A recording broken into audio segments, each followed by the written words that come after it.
Huyu wa kutamak na certificate na nini, huyu ni mkora. Juu mimi sina wakati ya kwenda kuinvestigate nijue hii certificate ni ya ukweli ama ni ya ukora. Wewe niite hapo kwako hiyo kabiashara kadogo, uniambie nikuje unipatie mawai, mimi nitakuja. Unaniletea makaratasi nifanye aje? Mimi serikali kama nina shida ni wewe, mimi nikufanya nini? Ni ukweli. Train your members how to start something small so that you start now praying for every business that is planted, no matter how small it is.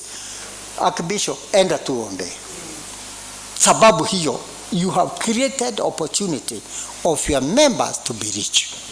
Because next time I want this parking to be full. Bwana kikaa hivi na tugali tutatu hivi nasikia aibu. And yet you are very rich, you guys. Rich in health. Angalieni ni wapi umeenda kombo. Kuna pahali ya mguzi Mungu. Usitende ufanye yako na familia yako na Mungu.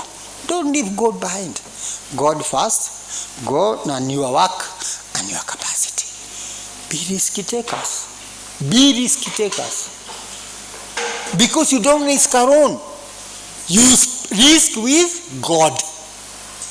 When you run business with God. And never run your families without God.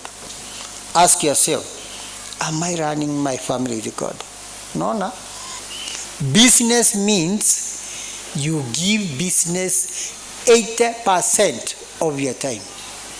If you don't, you are not growing. Especially for a starter.